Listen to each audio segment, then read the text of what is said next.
Bien, bonjour. Je fais cette vidéo pour m'adresser aux Congolais en particulier, mais surtout aux Africains aussi. Parce que aujourd'hui au Congo, le pays est à la croisée de chemin. C'est-à-dire que, comme par le passé, nous avons connu la conférence nationale et c'était à peu près dans les mêmes conditions, voilà, dans les mêmes situations. Voilà, il y a un président qui est au pouvoir et il faut qu'il parte.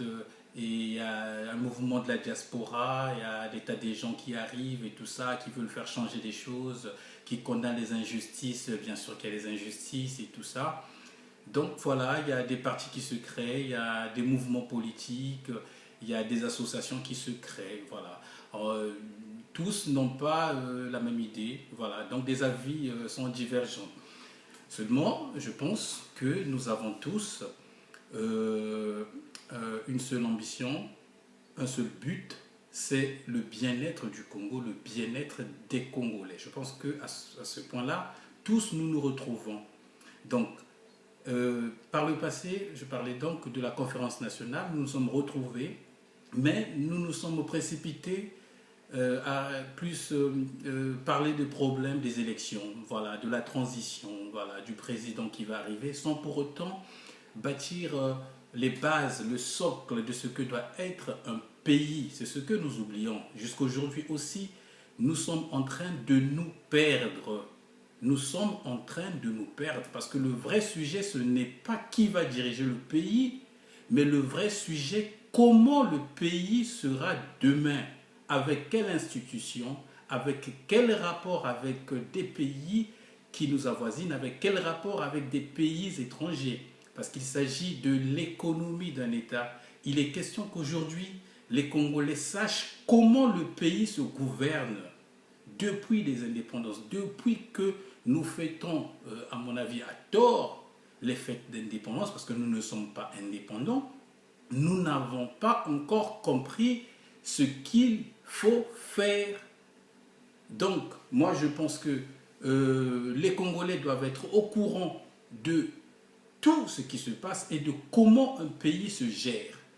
Comment, d'où vient l'argent du Congo, où va l'argent du Congo, comment est transféré l'argent du Congo, pourquoi nous utilisons le franc CFA, d'où vient ce franc CFA et pourquoi l'utilité de l'argent.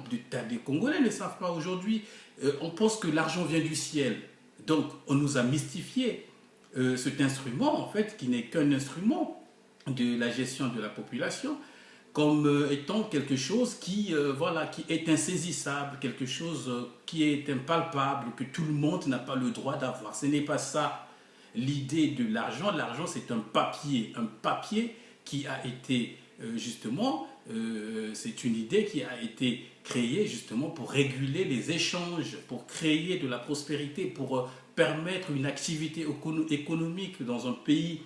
Donc, le problème du Congo, c'est le problème du franc CFA, c'est le problème de l'Afrique francophone. Aujourd'hui, tous les pays d'Afrique francophone sont en ébullition et il a toujours été comme ça.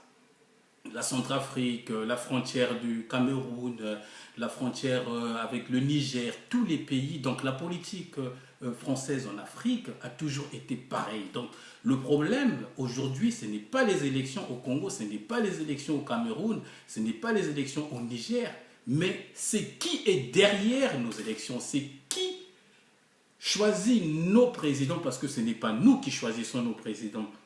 Ceux qui viennent au pouvoir ont eu des contacts avec la France avant d'arriver au pouvoir. Sinon, plus ou moins, après qu'ils aient accédé au pouvoir, ils sont rentrés en complicité avec ce système mafieux colonial qui continue à nous pourrir la vie.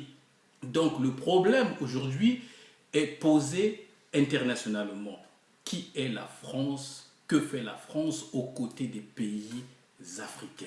C'est là le problème. Vous avez vu que la France multiplie des visites par leurs délégations justement qui viennent au Congo, vouloir savoir ce qui se passe et tout ça sur le terrain. Voilà. Pourquoi c'est la France qui vient nous diriger? Pourquoi c'est la France qui décide? Hollande, ne pensez pas qu'Hollande va changer les choses au Congo. Hollande a été élu par les Français. Et pour les Français, pas pour les Congolais, pas pour les Africains.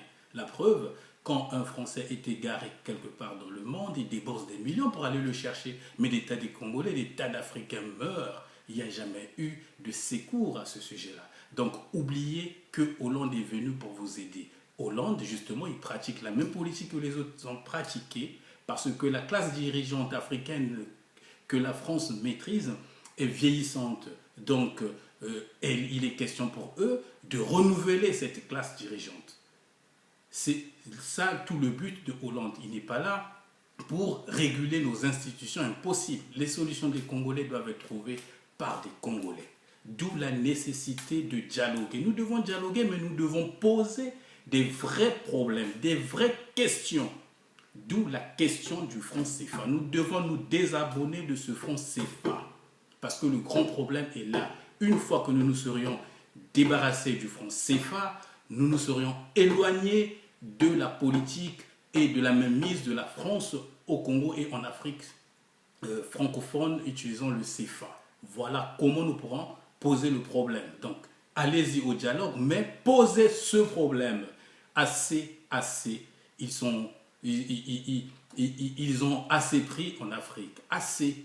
Et aujourd'hui, ce sont des dirigeants africains qui viennent chercher. Ils ont pris Kadhafi, ils ont pris Gbagbo. Tous les présidents qui ont voulu rassembler les Africains autour d'une seule idée, eux, ils ne veulent pas ça. Parce qu'ils veulent nous diviser. Justement, c'est ça. Le monde aujourd'hui se mobilise. Le monde aujourd'hui se reforme loin de la coalition occidentale, c'est-à-dire les Européens et les Américains.